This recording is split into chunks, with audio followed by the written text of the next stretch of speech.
जय Shri Ram to everybody who is present here. आप सभी को मेरी ओर से जय श्री राम। जय एक बार श्री राम। सबके मुंह से सुन लेते हैं जय जय श्री श्री राम। राम। जय श्री राम। जय श्री राम। जय Shri Ram. Today we have all met because we are going to learn something from the epic, the history, Ramayana.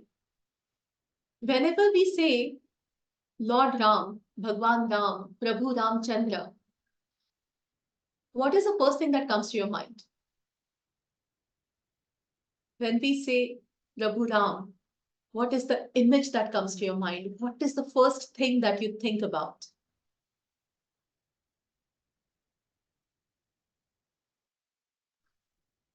Immediately my mind used to shift to Hanumanji. I'm not sure. Yes, we talk about Ram, it is incomplete without Hanuman. Exactly. What else do you associate Prabhu Ram with?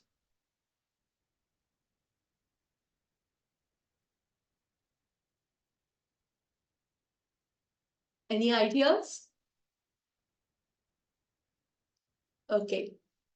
Diwali. Diwali, the celebration of Diwali. On the 22nd of January, our entire country is going to once again celebrate Diwali because finally the temple construction at Ram Janmabhoomi has reached a point wherein finally the Prana Pratishtha for the baby Ram is going to happen, along with his three brothers. On that occasion, on that glorious occasion, to celebrate that event, this particular initiative was introduced.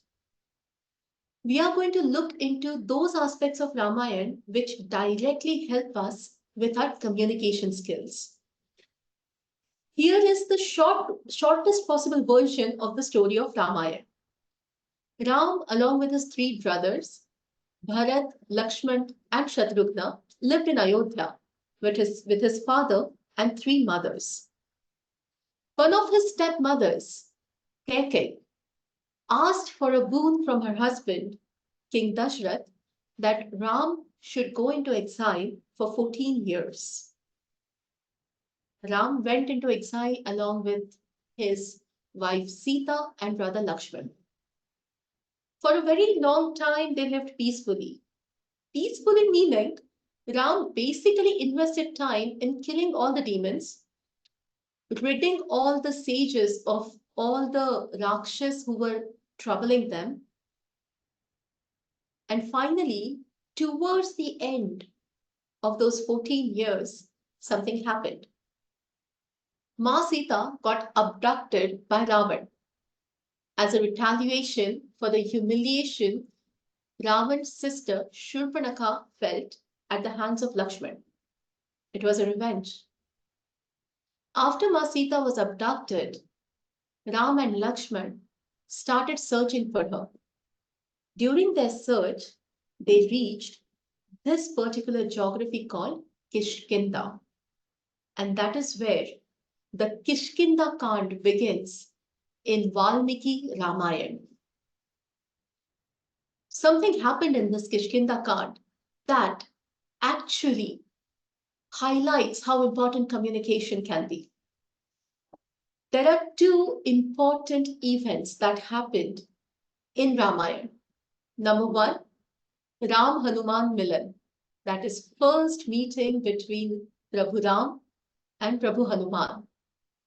And second important event was the first meeting between Prabhu Hanuman and Ma Sita in Ashok Vatika. Let us first look at what happened in this first meeting between Hanuman and Prabhu Ram.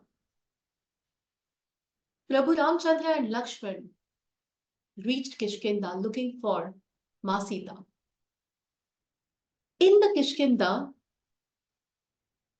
Sugriv was hiding from his brother Vali, who had abducted Sugriv's wife.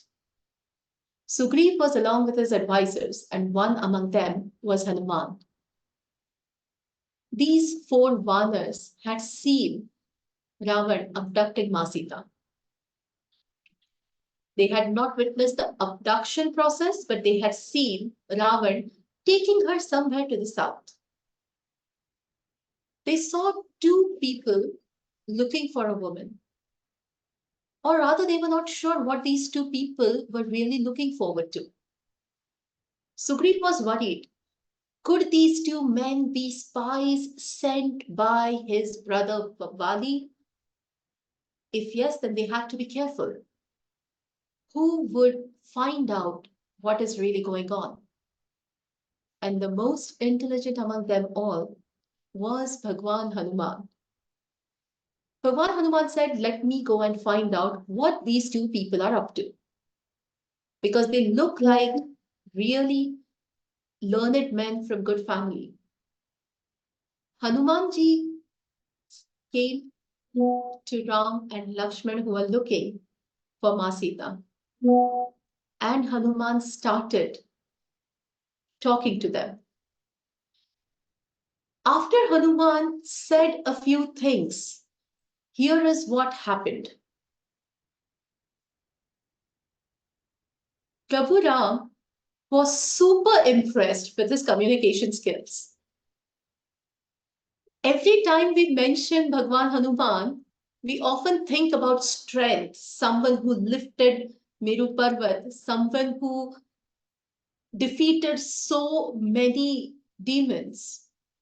But we often misunderstand or we often forget that in Hanuman Chalisa, the beginning is Jaya Hanuman Jnana Guna Sagar.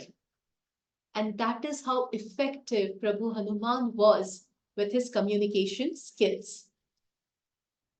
Here is a question for all of you.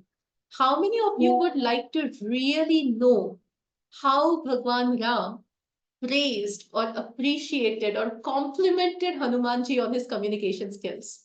Just a virtual raise of hand would be good. Okay, that is what we are here for.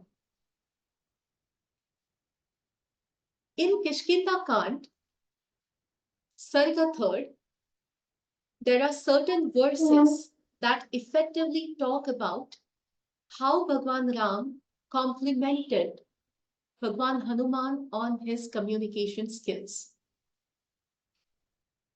Chapter 3, that is Sarga Tisra, 24th verse reads like this. Evam uktva tu Hanuman tau virau Rama Lakshmanau vakyajnyo vakyakushala punha na uvacha kinchana. Over here, there is this one Sanskrit word used, vakyajnyo. It effectively means wordsmith. Ram was thoroughly impressed with the choice of words that Hanuman used while interacting with both the brothers. Here began the journey of Prabhu Ram explaining exactly how Hanuman is one of the best communicators, best orators, best speakers in the world. Prabhu Ram is speaking to his brother Lakshman and telling the Lakshman exactly how awesome a communicator Hanuman is. The 28th verse in 3rd chapter reads this. Na an Rigveda vinitasya, na ayajurveda dharinaha, na asamaveda vidusha, shakyam eva vibhashitam.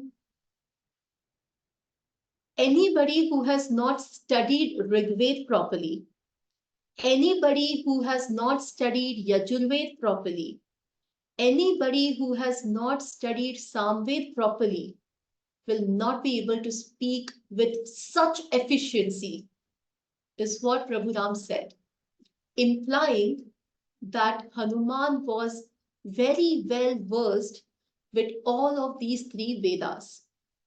There are 4 Vedas. We know about 4 Vedas, right? Would anyone like to share with me what were those 4 Vedas? 3 are already mentioned here. Rik, Yajur, Yajur, Atharvaved, and Samved. Atharvaved and Samved. And Ayurveda forms a part of some of these Vedas. Unless you have studied these Vedas properly, it is not possible to talk with this authority, is what Prabhu Ram said. This is one more aspect that comes into play. When we are speaking on a topic, it is important that we have authority on it. मतलब अगर हमको उस चीज का सही ज्ञान नहीं है, अगर हमको उस चीज के बारे में सही जानकारी नहीं है, तो हम कुछ भी बोले वो सामने वाले तक पहुंचना ही नहीं है. Knowledge is extremely important in communication, because if you don't have knowledge, mere knowledge of words is not going to take us far in the communications journey. Prabhu Ram further says in the 29th verse, Nunam vyakranam krutznam anena bahuda shritam bahuvyaharata anena na kinchit apashabditam. Here Prabhu Ram is pointing out the grammar and the command this person has on grammar is incomparable. He's so comprehensive when he's speaking, and he has said a lot of things. Since he has come, he has spoken a lot about his king Sugriv. He has spoken a lot about what he thinks about us. And amidst all of this, not a single word is out of order. He has not used a single word which is unnecessary or unrequired. And now, a quick question. We often speak to so many people. How often do we find people making grammatical errors? And honest to heart, tell me, do we feel that these people are good speakers? Do we feel like we really want to listen to them when there are so many grammatical errors when they are speaking? We don't feel like listening to them because we don't feel that trust towards them. We don't feel that faith towards them because, well, if they can't get their grammar correct, how can they tell us something that is worthwhile?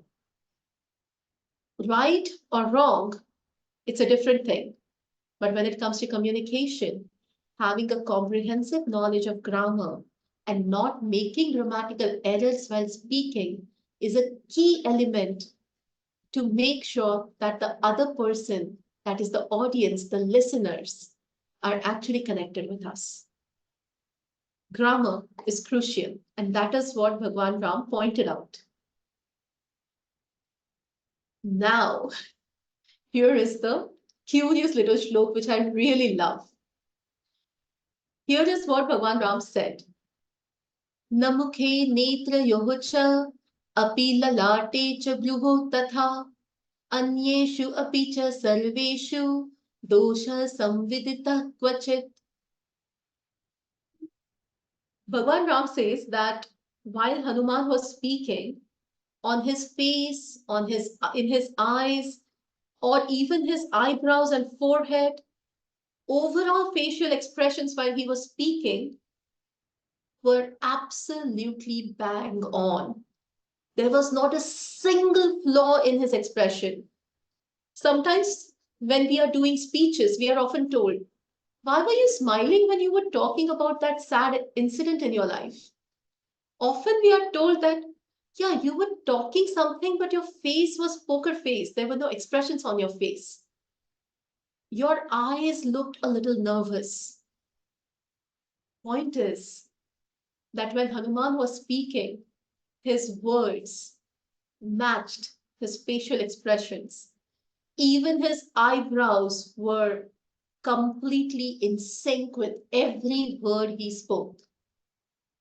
In this particular reference, there are 6 sort of worst reciters, or in our context, we can say speakers, identified in Shiksha aspect of our Vedas. Shiksha meaning teaching the students on how to recite the verses or how to study. So when it comes to oratory, these 6 aspects are considered as complete no. First one, undue stretching of words. If you're a Toastmaster, we all know that there is someone called as a counter who counts all the ahs and ums and filler words and filler sounds. Undue stretching of words is something often we miss, but it is very important.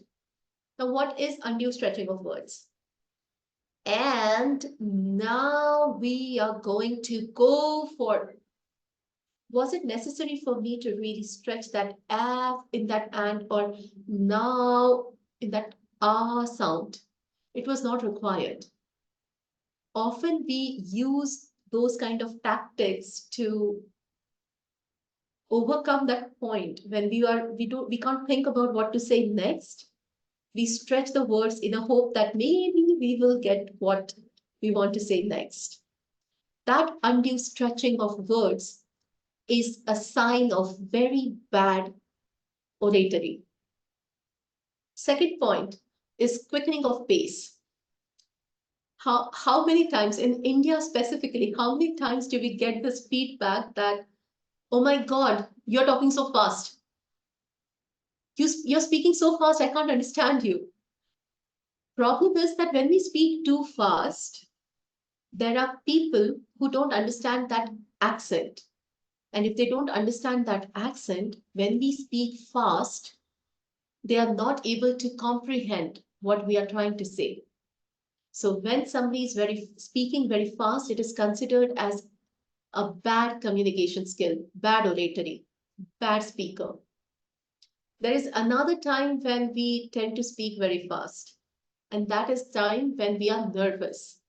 Nervous talkers often speak very fast because they are just covering up for their nervousness.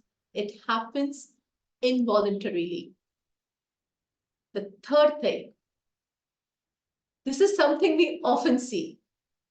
There are certain times wherein we have speakers speaking up on stage, they are making presentations in office, and they're constantly moving their head, either nodding, either shaking. Something is constantly happening with the head. And we are not understanding why that head is constantly moving. It's very distracting, isn't it? That constant moving of our head is considered as bad oratory skill because it is not required. Nodding your head while making a point or moving your head when you want to draw attention, it's a part of body language. But constantly nodding head is considered as a bad sign, especially when you are a speaker or if you're reciting those verses like the Pandits.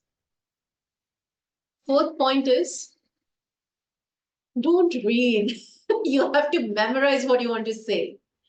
Because when you are reading, you have lost your audience because you are connected with those words that you are reading.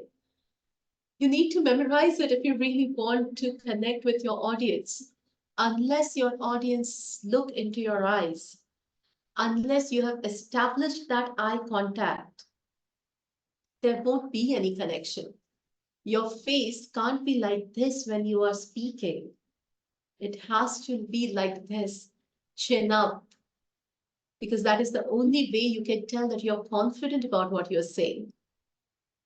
Reading the texts is not considered as good. Imagine right now, I don't have these Sanskrit verses memorized. So I'm reading those Sanskrit verses. And while I'm reading those Sanskrit verses, are you really feeling any connection? It's not possible because I'm reading. I am not connecting with you when I'm reading. I'm connecting with those words that I'm reading. Which is why something to make a note of. Memorize what you need to say. Fifth point is using the words without knowing its meanings. Very honestly, tell me, how often have you used a word just because you liked it and you felt it was really good? At least once. We have all done that at least once. We have all made a fool of ourselves at least once by using a word. We don't know its meaning. We just like the word and we use it. And then we realize, okay, maybe this word is not exactly what I thought it was supposed to be. And that is what is pointed out here. Don't use big words unless you know its meaning. It's okay to use the vocabulary that you are comfortable with. The point is to convey the message, and the focus is to establish that connection with people you are speaking to. It doesn't matter if you're using big words, small words, or common words. And finally, if somebody starts speaking like this without any force in their voice, would you feel like listening to them? Of course not. When we are speaking, our voice cannot be weak. We cannot sound underconfident. We cannot sound doubtful about ourselves. Voice has to be strong. And that strength in voice does not come from shouting. It comes from authority. It comes from practice. It comes from self-confidence. That is what we are looking at here. 6 things we all want to avoid because we want to be good orators. Any questions on this particular point? Or we can move forward to the next verse wherein Bhagwan Ram talks about the next aspects. I think everybody's too curious about the next verse that nobody wants to ask any questions with. Okay, yes, Shobhit, please go ahead. Yeah, so I was very intently listening to this, and without being making a fool out of myself by trying to question what Lord Ram said, I will try and ask this in a very humble manner that about the point where it said that you should I don't know whether I got it wrong or whether it meant something else, but you should memorize or you should sort of know what you're speaking and things like that. So it's, to me, it felt that in terms of being better prepared, especially if you're giving a speech or something that you want to convey to a larger audience, you need to learn by heart what is to be said so that the eye contact can always be maintained. So I have my own a bit of reservations around that, but yeah, if you could tell me, have I interpreted it wrong or did you mean something else and I took it in the wrong fashion? No, you understood it exactly wrong. And I agree with you, Shobhit, over here. Often people say that reading is perfectly fine. Okay. Now here the crucial point is look at all the orators that you have known. Look at all the speeches of the leaders we have known. Who do we consider as good orators? The speakers who are reading or the speakers who may refer to the pointers, but they are speaking to the audience? Yeah, obviously the latter. So my reservations were not with respect to reading. Obviously, reading gives an impression that you are not prepared, right? Correct. But when you talk of something like an impromptu communication, Okay. over there, preparedness take a backseat. So that I just want to understand in those conditions, how do we tackle it, or what is the practice then, given the current conversation? This is precisely where the knowledge came into play. A Hmm. person who is knowledgeable, a person who is well versed, to draw a parallel between the Rigved, Yajurved, and Samved, a person who has a proper knowledge of current affairs, a person who has studied his history well, a person who is well versed with the geography, all the aspects of knowledge, information. If you have all of those things and if you have studied your grammar well, it doesn't matter if you're speaking impromptu. Your words will be right, sentences will be right. And as we mentioned in the very first, in the beginning, Hanuman was known as The Vakya word. wordsmith. That is how Bhagwan Ram referred to him. Yeah, understood. So the emphasis is on the knowledge and not really trying to mug things up. So that will Yes. ultimately make you an orator, who would not require any secondary help or some um, stuff. Okay, understood. Yeah, sure. And over here, when they said written texts, they are basically talking about the verses mentioned in those Vedas. Now, for example, in Ayurveda, there are shlokas which talk about medicine. Do we want a doctor who has to look at those shlokas while making the medicine? Or do we want a doctor who has memorized it and then making the medicine? Perfect. Yeah, yeah. Understood. Great. Thank you. Yes, that is the point. All the Vedas, all the ancient literature in our Sanskrit language is written in some or other format of a poem. It is called as chanda.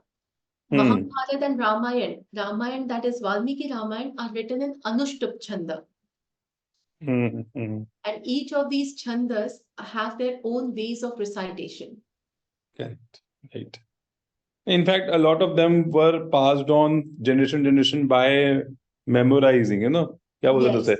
Shruti and Smriti. Shruti and Smriti, yes. So that is where also it is emphasized that you should listen and you should learn, and then you'll be able to recite properly. So yeah, I get the connect now. Yes. Thank you. That's what 6 things that we are not supposed to do as orators if we want to be known as orators. There is a reason why in one of the Lok Sabha meetings, somebody from the opposition objected over Amit Shah about reading from the paper. Amit Shah showed them the paper, insisting and emphasizing that I never read my speeches. I don't have to read my speeches. I have just kept numbers over here. The reason why Amit Shah wanted to make that point is he wanted to emphasize that I know my stuff well. I don't need to read it. I don't need to mug it up because I'm knowledgeable. That is what a good orator has to do. Now comes another curious verse. The 31st verse is giving a list of things that makes for a bad speaker. Let's see what it is said over here. Avistaram asandigdham avilambitam avyatham urastham kanthagam vakyam vartate madhyameswaram. This is basically talking about voice modulation, vocal variety. When it comes to your voice, there are so many mistakes that can happen. And Bhagwan Ram is effectively telling Lakshman that when Hanuman was speaking, he was not unnecessarily appearing as confused. That is, he was undoubtful about everything. He was not appearing confused at all. He was not dragging anything. He was not delaying any of the sounds. None of the sandhi vigraha, that is parting of words. There was no mistake. And most importantly, his voice came from his chest or throat. It was in the medium pitch. It was not very high pitch. It was not very low pitch. The words were properly enunciated. The words were properly parted. He sounded confident about what he was speaking. He did not seem doubtful about whether I'm saying the right thing or not. Reference to this particular verse comes in Vedas again, wherein there are 14 mistakes cited while reading scriptures. Over here, reading scriptures is not just restricted to reading the Vedas or any of the Sanskrit scriptures. To connect it with the modern times, these 14 mistakes can be referred to in context to our everyday language as well, everyday conversation as well. Let us look at the 14 mistakes and listen to them carefully. It is also written on the slides here.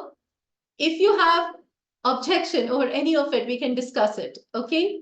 Bhagwan Ram is the most discussed, most argued, most debated god of all. And I think he's used to it that people are going to debate about him. So feel free to question on this and we can discuss about it. Here are the 14 mistakes while reading scriptures. To be doubting ourselves, am I saying the right thing? Do I have the right information? Second mistake, fear. We all join Toastmasters because we have fear of public speaking or something. So to overcome that fear is important. Third, shouting. Sometimes when we are scared, sometimes when we are nervous, and we try to appear confident, sometimes we end up shouting without realizing it. It's a self-defense mechanism that comes out. To appear confident, we end up shouting. And the moment you hear someone shouting, don't feel that they are bad communicators. Just know that they are scared. Fourth point is being unclear. Here, unclear means the enunciation and pronunciations of the words. if we are not pronouncing them properly, if they are not enunciated properly, then it is considered as a mistake. For example, let's look at this particular verse that we are looking at. There is this one word over here, avilambitam, avyatham. Instead of avilambitam, if I pronounce it or enunciate it like avlambitam, it changes the meaning. The person will not understand what it is, which is why the clarity is of utmost importance when we are speaking. Even the sentences that we are structuring cannot have ambiguity. There has to be a clear context and clear meaning. Fifth point, nasal. Everybody knows what nasal means. How many of you have heard Himesh Reshmiya?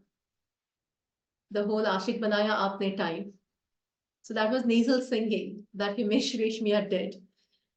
It's okay for a song, but speaking nasal is not considered as a good sign when it comes to reciting verses or speaking on stage. Shrieking. Sometimes we hear some people have that voice, they just have it. And it's very difficult to even point out how. Can anybody show what shrieking means? Can someone imitate it? If somebody can do that? Anyone?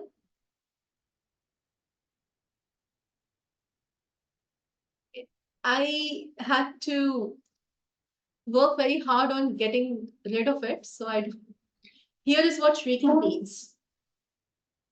Hi, everybody. Today we are going to do this. Today we are going to do that. Unnecessary high pitch throughout. It can get irritating after a point. So shrieking is considered as a bad thing when it comes to communication. High pitched voice.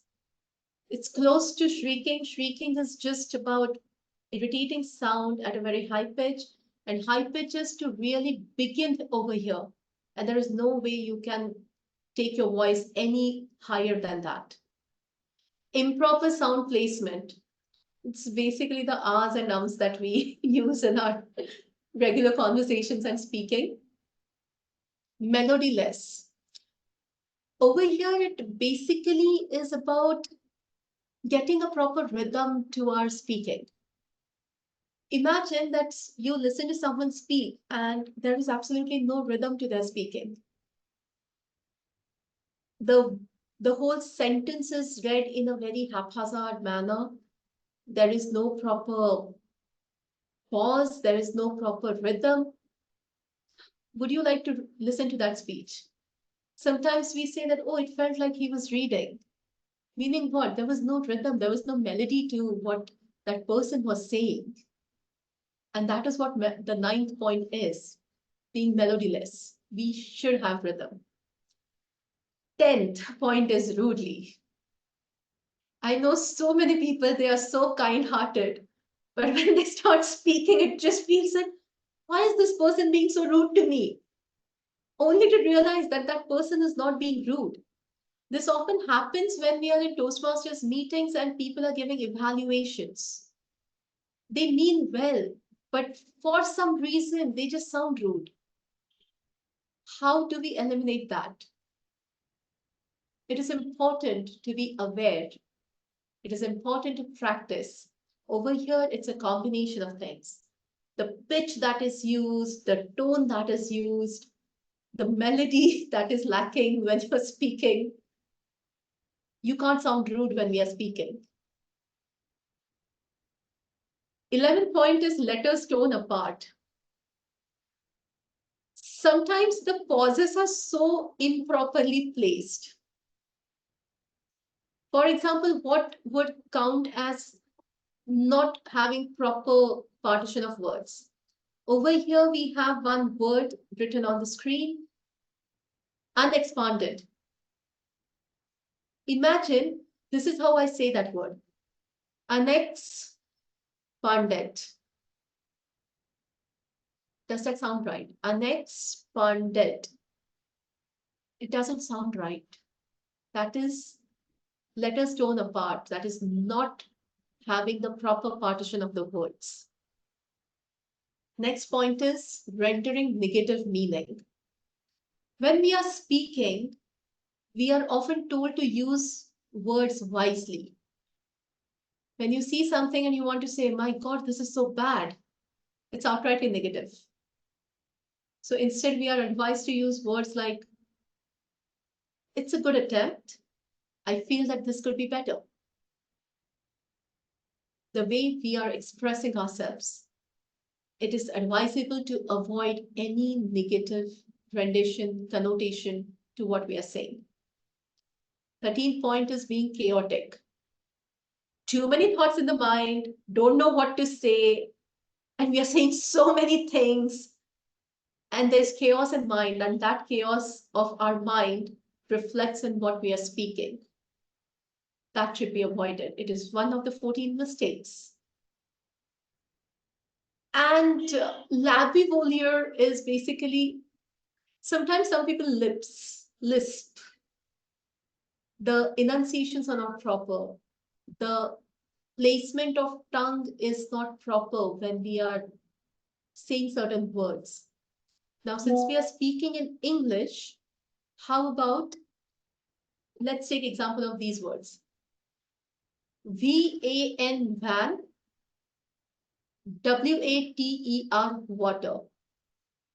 Honest to heart, how many of us use the same sound for both water and van? The same sound for saying both the words starting with W and the words starting with V. We can have a virtual raise of hands. Okay, nobody makes this mistake. I think that I was the only one who was making this mistake for a long time. The sound and the way the lips move for water versus the way lips move for van are different. And we have to be very cautious about it. In the context of Sanskrit, Hindi, Marathi languages, there are two shas in the whole set of Vyanjan. One is for Shambrud and one is for Shatkon. For both the shas, the placement of tongue is in different places within the mouth. And that is how the sound comes out different. It is important that we know that. And many people make mistakes in bringing out the proper sounds. So these are the 14 mistakes, as mentioned in our ancient scriptures, to be avoided while reading scriptures, or in our case, going up on stage and speaking. If anyone has any question, objection, you're welcome.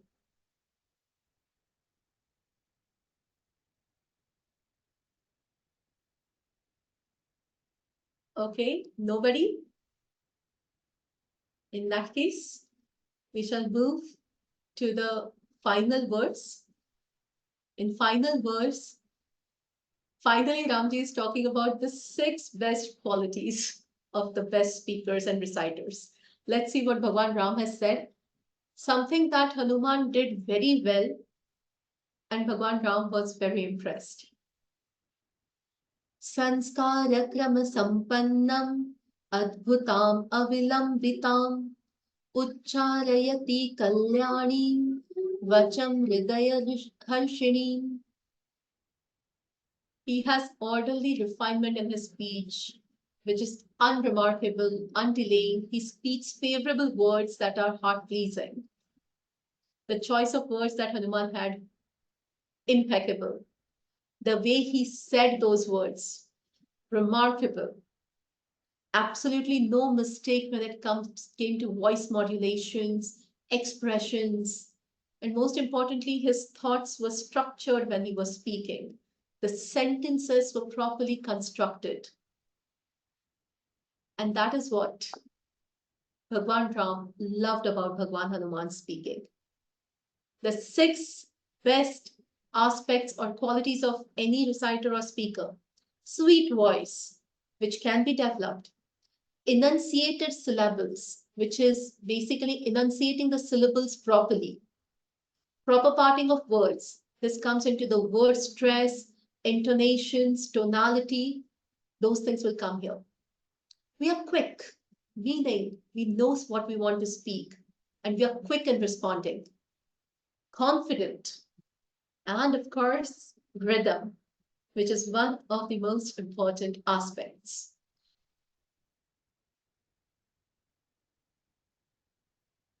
So here is what Bhagwan Ram spoke about Bhagwan Hanuman's communication skills, which he thoroughly appreciated. Now here is a question for all of you. Any questions about whatever we have done so far? Or if you have some thoughts you would like to share, amazements, amusements, anything you would like to share before we move to the next part. I have one question here, Gayatri. Yes, Joyita? This is for the sixth best qualities. Okay. The six where you mentioned about rhythm. So I can understand till fifth point, but rhythm, how you can bring while you are having normal discussion or you are giving speech. If you give some example on that, that would be great help. Okay. What was the last sentence you said? I mentioned that whenever you will speak with someone or you are giving some speeches to the audience, then Joyita, I understood the question. Okay. I'm asking you, what was the last sentence that you said? rhythm. What was the sentence? What was the sentence? I ask you that if you can give me some example Okay. of it. Now you said if you can give me some example, Mhm. how were the pauses properly placed? Let's see the two ways of saying the same sentence. Okay. You said if you can give me an example. Yes. If I am saying it, I will say something like this. If you can give me some example. Got the rhythm? Okay. So I understood this is I mean how you will manage the pauses. That is the Correct. rhythm. Okay. And automatically, when you're pronouncing the words correctly, enunciating them correctly, automatically you get a rhythm. All right. Got it. Yeah. Okay. Okay. Anyone else has a question? No. Okay. I'm going to put a pin to this. And after the second part is covered, whoever is interested in practicing the rhythm with some Sanskrit verse, I'm open to sharing that with everyone. If you want to practice, just stay back after the session is done. Second part of our session today is communication style. If you're a Toastmaster, you know that there are 4 communication styles that we identify. First communication style that we identify is, would anybody like to tell me what the 4 styles are before I actually jump into it?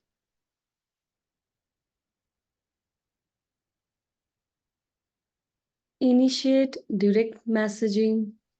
Okay, initiative, direct, what else? Direct messaging, direct. Direct, initiative. There are 2 more. What are Right. the other 2? Persuasive? Conversation, conversational, something like that. Assertive. Persuasive? Okay, so the 4 communication styles we talk about are initiative, direct, analytical, supportive. And now we want to just see how Bhagwan Hanuman implemented all the 4 styles in one episode. And that episode is Bhagwan Hanuman's first meeting with Ma Sita in Ashok Vatika. Now here is how each of the communication style plays out. I want you to be a little empathetic with Bhagwan Hanuman over here. Bhagwan Hanuman has entered Lanka. Lanka is filled with his enemies. Anybody gets to know he is there, they are going to capture him. So you are in an enemy territory. Okay, all of you, please imagine yourselves in this situation. Like Bhagwan Hanuman, you are in an enemy territory, searching for a person. You don't know where that person is kept. You know that person is kidnapped, but you don't know where that person is. And you need to find out where that person is. Is there any scope for mistake here? Any scope of mistake? Absolutely not. You will die. Which is why Bhagwan Hanuman had to be extremely cautious. He had to be precise. He had to be very methodical. And most important, he had to be very careful in choosing his friends over there. Who can he trust? These are the qualities of an analytical style of communicator. In analytical style, you're expected to be cautious, precise, and disciplined. You are expected to be deliberate and methodical problem solver. You are supposed to be careful and very diplomatic all the time in your interactions. Now, what happened when Bhagwan Hanuman entered Lanka? He first assessed the situation over there. He observed, he was analyzing what is the situation over here. Finally, he found out that, okay, these are the people who hate Ram, these are the people who follow Ravana a lot.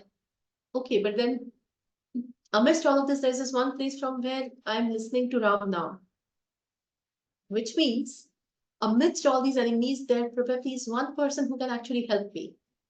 After analyzing the whole situation, Bhagwan Hanuman arrived at a decision that I think Vibhishan seems like a person who is not a bad human being based on what I have observed his conduct for the past some time. Finally, from Vibhishan, Bhagwan Hanuman gets the address, or rather, he gets to know the location where Ma Sita is kept. Based on that information, Bhagwan Hanuman arrived in Ashok Vatika. Now imagine, Bhagwan Hanuman arrives in Ashok Vatika, goes to Ma Sita and says, Ma Sita, I have come to take you because your husband has sent me. What do you think Ma Sita would have done? Honest to God. Or imagine you are kidnapped and someone comes and says that, okay, I have come to take you because your parents have sent me, your husband has sent me, your wife has sent me. How would you feel? You won't trust because you are abducted by Ravan, who essentially misrepresented himself when he abducted you. So there was no way Bhagwan Hanuman could just go and stand in front of Ma Sita. He analyzed all of these things and decided, hold on, don't just go and directly talk to her. What to do next? Next step was to initiate that conversation. What is initiating style of communication? These people are extremely persuasive and they're very easy when it comes to communicating with people. They are spontaneous. Relationships are more important for them and they respond very well to approval, disapprovals, or praises. Now, over here, crucial point is relationship. Bhagwan Hanuman took into considering the relationship that Ma Sita had with Ram and how Bhagwan Ram's relationship was with him. And that would help Bhagwan Hanuman devise an approach to initiate conversation with Ma Sita. Initiating style of communicators basically are sociable, enthusiastic, and persuasive. They communicate easily and fluently with others, and they have spontaneous and fun-loving nature. Relationships are very important for them, and they respond strongly to praise and approval. What could Bhagwan Hanuman do? He started narrating a story of mighty King Ram and his exile in the woods. He further narrated a story of his wife being abducted by Ravan. Ma Sita knew the story till then, and she realized, okay, this seems to be someone who has been following my husband and knows a lot about my husband. So over here, Ma Sita's reactions of approval gave Bhagwan Hanuman confidence, and he knew that he was in the right direction. Now Bhagwan Hanuman started narrating what happened after Ma Sita's abduction, how Bhagwan Ram was sad, how he met Sugriv, how he found about whereabouts of Ma Sita, and finally he narrated the part where Ram sent Bhagwan Hanuman to Lanka with a message for Ma Sita. That is when Ma Sita felt that, okay, I can trust this person. So now the trust is established by using this initiative style of communication. Okay, the trust is gained, but can you immediately just go and say that, okay, I know everything about your husband, so now you come with me? That is not how it works. Bhagwan Hanuman was talking to a lady who was in isolation for a very long time. Bhagwan Hanuman was talking to a lady who was looking for some information. What is it that is very prominent or that is significant about supportive style of communicators? Patience is the biggest virtue. They are very good listeners. Before doing anything, they anticipate the needs and accordingly make plans. And most importantly, they are extremely calm. Bhagwan Hanuman was empathetic about Ma Sita's condition. So he knew that at this point of time, Ma Sita was going through a lot of pain and she needed someone to listen to her. Bhagwan Hanuman, like a very good active listener, sat down, heard everything that Ma Sita wanted to say. He patiently heard her plight. He supported her. And finally, a woman who was so far away from her husband, missing her husband, he answered all her questions patiently.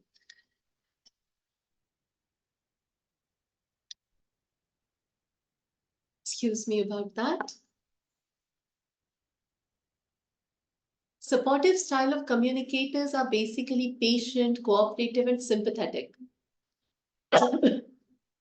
They are active listeners. They anticipate the need of others. They are calm and steady, and they establish a personal connect with people. And their relaxed environment is something they enjoy. And that is what Bhagwan Hanuman provided to Ma Sita when he was speaking to her. Wherein he listened to everything she wanted to say. He answered all her questions about Bhagwan Ram. And after that, he came to the direct style of communication. What is direct style of communicator? Direct style of communicators are result oriented, focused, and competitive. They are motivated to accomplish things and they are quick and decisive. After Bhagwan Hanuman had gained her confidence, he finally told her that what he wanted to accomplish. He offered to take her back to her husband, Bhagwan Ram. We are all aware that Ma Sita did not go with Bhagwan Hanuman, but fact remains that Bhagwan Hanuman did his best when it came to communication.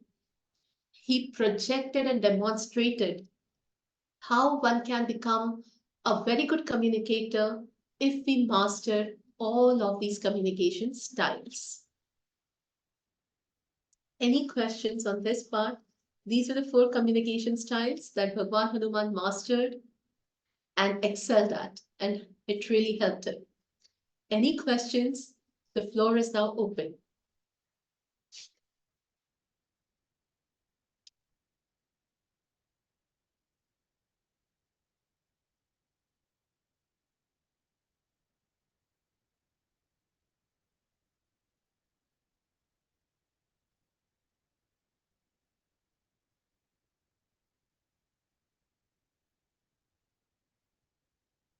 Okay.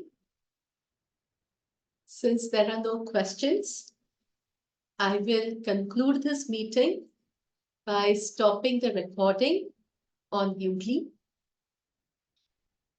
Thank you so much for joining this session. I hope you enjoyed and I hope it added some value. And before we close, can we just once again say Jai Shri Ram? Jai Sri Ram. Shri Ram. Jai Shri Jai Ram. Shri Ram. Jai Shri Ram.